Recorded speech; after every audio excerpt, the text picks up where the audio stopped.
Ya, untuk mengetahui pemberlakuan PSBB di Kota Tangerang, segera kita bergabung dengan rekan Yasin Idris di kawasan Ciledug, Tangerang, Banten. Yasin, bagaimana pantauan Anda di sana?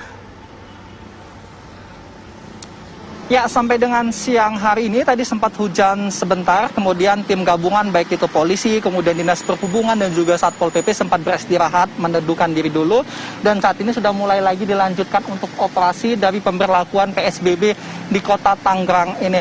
Nah, di tempat saya mengabarkan saat ini merupakan perbatasan antara Tangerang Kota dan juga Jakarta Selatan di Ciledug, di mana saat ini kedua sisi karena sudah sama-sama memberlakukan PSBB, maka ada perbedaan seperti yang kami tanyakan tadi kepada pihak kepolisian yang bertugas di sini, di mana untuk volume kendaraan yang melintas di sini sudah mulai berkurang.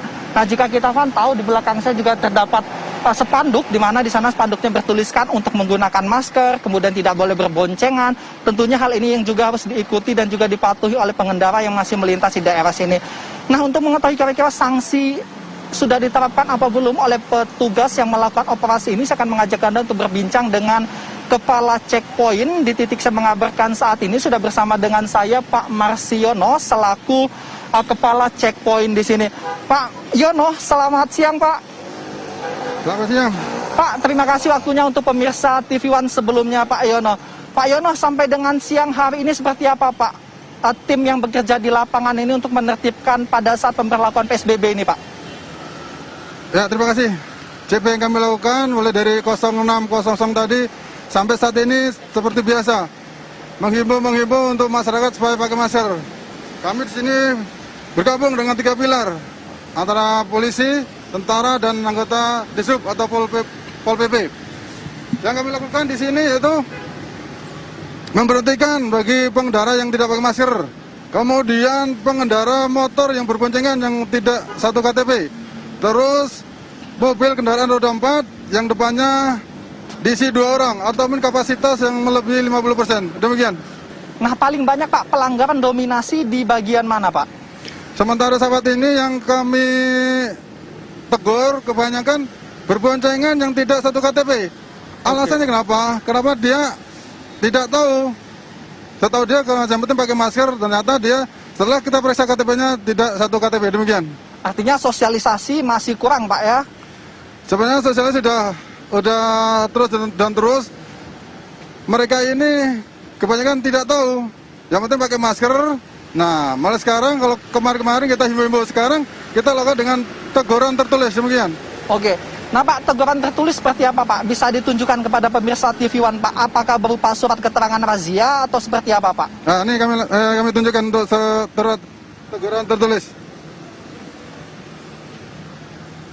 Seperti apa Pak isinya Pak? Kebetulan ini bisa ditunjukkan Pak. Di situ saja Pak, nggak apa-apa. Dihadapkan ke kamera saja Pak. Nah, kebetulan ini pelanggarnya sepeda motor berboncengan tapi tidak satu KTP. Oke. Makanya kami untuk jenis pelanggarannya sepeda motor pengangkut penumpang tidak satu alamat KTP. Oke. Artinya apa? Mereka berboncengan tapi dia lain alamat. Baik. Lain halnya dengan suami istri lain. Baik. Makanya kami kasih surat teguran. Mudah-mudahan dengan surat teguran kertas biru itu, mereka besok tidak akan mengulangi apa yang dilakukan hari ini. Nah, kertas seperti ini artinya diberikan kepada mereka satu dan pihak kepolisian menyimpan satu, seperti itu? Betul. Untuk kertas biru kita serahkan kepada pelanggar. Yang untuk berkas ini kita laporkan ke atas untuk evaluasi lebih lanjut. Artinya pihak kepolisian mempunyai catatan nomor polisinya ya, jika mengulang kembali ada catatannya ya? Betul. Setiap pelanggar kita catat nama, alamat, nomor polisi kendaraan. Apa Pak sanksinya jika dia tetap kembali melakukan hal serupa? Apakah ada denda atau seperti apa?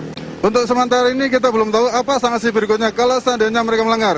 Ini masih dalam tahap evaluasi pimpinan. Oke. Nah, kemudian selanjutnya Pak, ini kan masih ada juga yang baik itu angkot, kemudian kendaraan pribadi, seperti apa untuk menertibkan mereka juga Pak? Sama, untuk angkot yang melebihi kapasitas, tetap kami lakukan peneguran surat tertulis. Untuk sementara ini angkot ternyata hasil pantauan kami di sini, dia tidak melebihi kapasitas 50%, demikian. Begitu juga dengan mobil pribadi, yang biasanya di depan diisi 2 orang, sekarang dari hasil pantauan, ternyata hanya supir sendiri. Oke. Pak Yono, ini kan dua sisi baik itu dari Tangerang maupun DKI Jakarta sama-sama memberlakukan PSBB. Lah, ada nggak Pak penurunan dan indikatornya apa Pak jika ada penurunan volume kendaraan yang melintas di sini Pak? Ya betul, kami dari Jakarta menyekat dari Jakarta arah ke Tangerang. Begitu pula dengan Tangerang yang mulai hari ini dilakukan PSBB. Mereka juga melakukan penyekatan, penghimbauan demikian.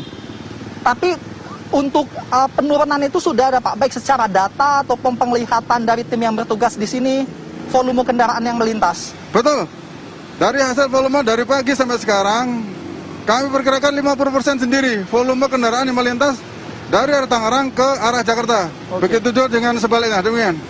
Pak Yono, mungkin sedikit gambaran Pak, pada saat sebelum diberlakukan PSBB dengan saat ini diberlakukan, apakah kendaraan masih sama seperti saat ini Pak? Karena kalau saya pantau, ini termasuk kategorinya masih lumayan banyak juga Pak. Sebelum diberlakukan PSBB, ini daerah macet ini, Pak. Daerah Oke. macet dari Jakarta ke arah Tangerang ini daerah macet nih, sangat Oke. macet sekali. Dengan dana PSBB ini sangat berkurang sekali volume kendaraan. Oke. Mungkin masyarakat sudah tahu apa bahayanya dan mengikuti anjuran dari pemerintah. Oke, artinya dengan sekarang sudah mulai lancar, ini salah satu indikator juga bahwa penurunan volume sudah ada Pak ya. Betul sekali. Baik, terima kasih banyak Pak Yono informasinya untuk pemirsa TV One Pak ya. Selamat bertugas kembali Pak Yono. Terima Sehat kasih, selalu sama-sama. bersama tim yang ada di Alhamdulillah. sini Pak. Amin. Ya, itu tadi sedikit cerita dan pengalaman juga tim yang bertugas di sini, di mana saat ini proses untuk penertiban masih terus dilakukan dan ini rencananya akan berlangsung selama 24 jam, di mana tim yang bertugas di sini nantinya akan secara bergantian untuk menertibkan warga yang melintas di sini, sehingga nantinya tentu bersama-sama kita dapat melawan supaya corona ini dapat dihentikan penyebarannya sehingga virus corona dapat terhenti di Indonesia. Sementara itu kembali ke studio. Kita harapkan demikian. Terima kasih Yasin Idris, laporan langsung dari Ciledug, Tangerang.